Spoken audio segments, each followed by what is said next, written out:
Hi,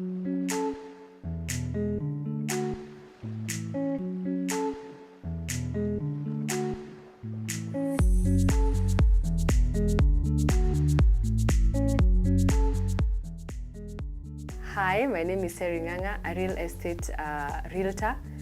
I'm also a director at Property Hall Investment Limited, where we inspire and empower people, and especially women, to invest in the real estate sector so that they are able to have a secure financial future.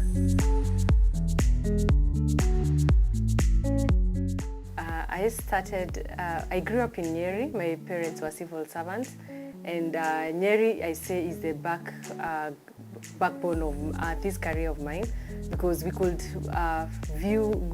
go do land tourism.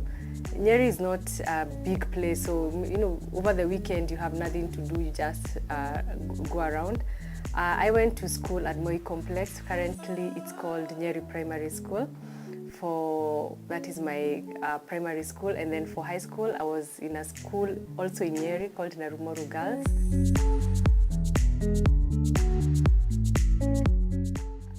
Thereafter I went to Kenyatta University for my bachelor's in education, business studies and mathematics option. Immediately after, I did my master's in business administration, still at Kenyatta University, finance option. So I've been an auditor for over 14 years now. Then I thereafter realized I have a great passion in real estate investing. In as much I still could do real estate investing or selling properties when I was still employed as a side hustle. But come the year 2020, I felt I need to move to sale of properties, and I moved to sale of properties full time. So I have a wealth of experience spanning to over 10 years, inclusive of now the 2 years that I've been doing full time. The biggest challenge has been especially age and being a woman. People are like, do you have the experience? Do you have what it takes? That has been the biggest challenge. And also noting that there has been a lot of people losing money. We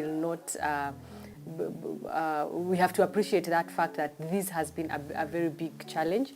And for me, I've always said it's possible. You can still own property. There are people who are owning property right, left, and center. So let's move. You will not let fear not give you that secure financial future you're looking for. As I was growing up, I remember my parents could move from one area to another, and I think that's where my passion started. They get land, some interior places, and I go. You've got to look at, go and view the land. My mom, early 80s, got arthritis. And rheumatoid arthritis is painful. So if you are taking her, she will not leave the vehicle. So it's up to you to go and see the beacons and all that. So I think that journey of helping her to go and look at a certain piece of land, it stirred a lot of passion in me, because there's no option of not taking her, because she wants to view the land. She'll view from the vehicle, but now you will be her eyes. And then talking a lot about real estate investing, she taught me a lot. She had this passion of real estate, because she believed you've got to, you don't want children to rely on you when you're old. And I remember there's a story she was giving me that there's a time she was just praying for a 20 bob. And there you've exhausted your monthly salary, and so she's like, I just want a 20 bob to feed the family. Things were cheap then. So as she was working, she got a 60 bob. The way we are told, when you get money down, you're not supposed to pick. But she was like, this is God sent. I've just been praying. So she picked the 60 bob, and she was able to buy the food and all that. But now she was telling me, she vowed never again will she be in such a situation. So the journey has been now based on what I saw my parents do. And I always tell people, it's not something that you need billions, you need millions. Just start with what you have. Even if you have 5,000, just start with the foundation. So that is actually what I saw them doing. So little by little, and something would now become a house, a room. And don't start with, you know, like you're dreaming of an apartment block. Start even with the single rooms. Because I remember I could, you know, she could go to, let's say, the construction site, and she just looks at it. She's like, no, the cement that you said you've used, like, say, like 4 bags of cement, that work is not commensurate. So, you know, with experience, she got to learn how to estimate the construction process. And that stirred a lot of passion in me. I remember we used to sit down with my siblings, and we are always laughing about the thing of not going to shop for my parents when you're going home. Because if you shop, she'll send you back with your shopping and more, because she's already bought. And we could ask her, how come? She's like, for me, nimejipanga. So you guys are the ones who need this money. So please, don't buy shopping. Let me come over, and you come over, and with what I have, the shopping she'll have done, you can go back with it. And that always used to amaze me, because when I look at my friends, they're always like, you know, when you're going home, they have a boot full of shopping. Every month they have to send shopping to their parents. But for us, it was the other way around. You go there, every month we had to eat 2 goats, because they had the resources. And it's not, you know, when I say about these resources, it's not something that we are talking of major. You've not done huge investment. It is, you know, even if you have a monthly of even like 50,000, you see, this is money that is coming each and every month. So you're assured of this money, and you're able to plan for it and let your children be comfortable. Now, come year 2017, she was bedridden for a whole year. Unfortunately, she passed on in 2018. And during this 1 year, we could, as siblings, we each had a day, and my day mostly was on a Saturday or a Sunday, because by then I was in employment. And so you're sitting down there, you're just having stories, and she's like, real estate investing is just the best.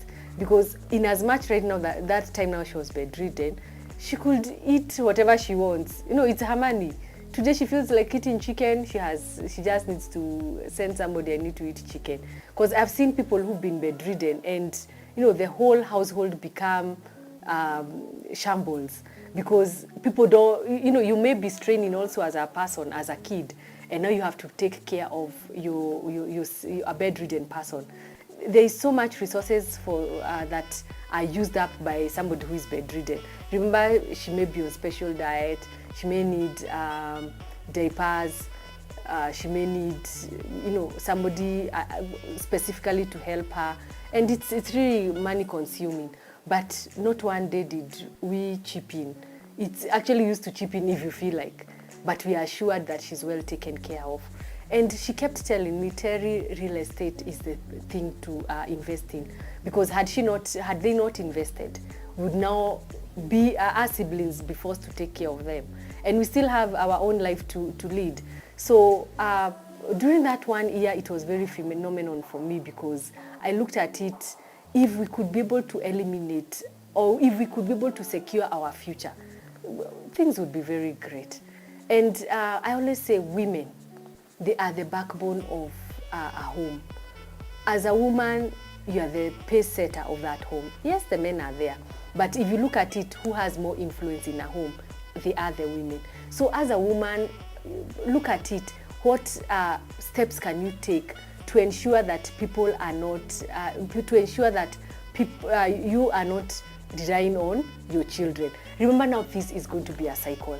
If you rely on your children will also rely on their own children, because these resources that they would have taken to invest in, they're now using it on you.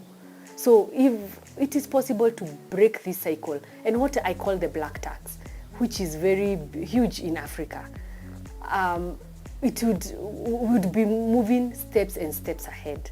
And the law right now, it allows women to own. It allows everybody to own. So once you start your career, or once you start earning money from whichever source, be it in business, be it in employment, it's always good to think about how will you live. No, tomorrow. Tomorrow is not guaranteed. You can wake up and you're bedridden. So if you've not secured this future, what will happen? And it just starts with that step. I always say fear is on the other side of success. So many people are fearing to invest, thinking they're going to be conned. But for me, I look around and I'm like, what about these other success stories? Which rate is higher? Is it for people who've lost, or is it the people who've been successful in investing? So as I keep saying, that year 2017, she passed on in February 2018, was very phenomenal for me, because we sat down, she told me about real estate investing. She could tell me how people have started small and they've made it.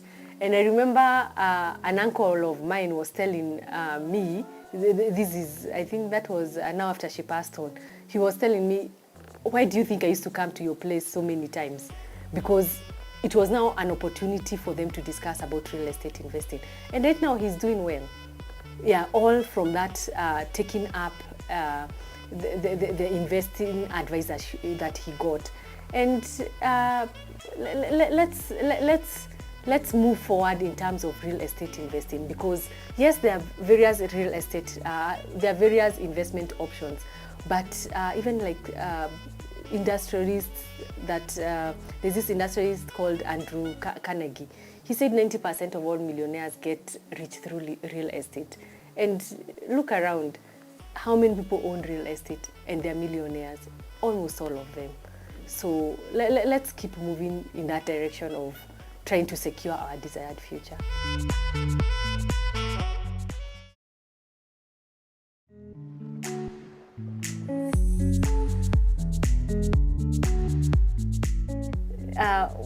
What I thought is obvious about real estate investing, I realized it is not. Because, you know, when you don't have a mentor, you're always wondering, what is this real estate investing? So as now, that was in 2020 when I started Property Hall Investment Limited. And I would get calls from either the young, even the old, somebody who is around 60 and is telling me, Terry, I would like you to tell me more about real estate investing. So I sat down and I now have a mentorship program geared especially to the youth, and more so also on women, because I got to realize most women have gotten the vision of real estate investing. They are not confident. So what do? They go and seek validation from their spouse. And if your spouse doesn't have the vision, he will just discourage you and you'll never invest.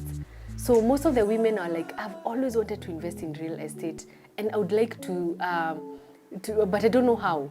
So I started a mentorship program just to let people know more about real estate investing, and also coaching programs, because it takes a lot of my time. So if you want to learn more about real estate investing, there is a structured coaching program that I have. Online, 8 weeks online, then there is 6 months and 1 year. That is 8 weeks online and either 3 months physical coaching, that is on the job coaching, or the 1 year, which is 8 months, and the other period is on the job coaching, so that people are able to, at the end of the day, have the confidence to invest in the real estate. Because most of the people, they're not investing because of lack of this confidence. You're like, will I lose out money? Will I make that right decision? Where do I start from? What do I need to look out for? There are those factors that we need to check into before you buy a property. So I have a structured program that now I take people through, and I'm sure by the end of the program, you should be able to move in leaps and bounds. And for the mentorship program, if we start early mentoring these young people, you will realize that real estate investing will become an investment option of choice. And I have these university people who, they are so, they have that energy, and they really, they're wondering, how do I ensure that when I start getting my pay, I take my money to the right place?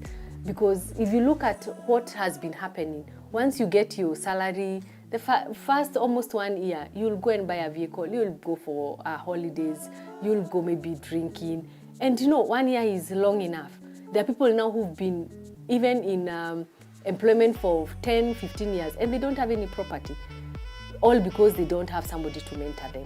So for me, I say I want everybody to own property.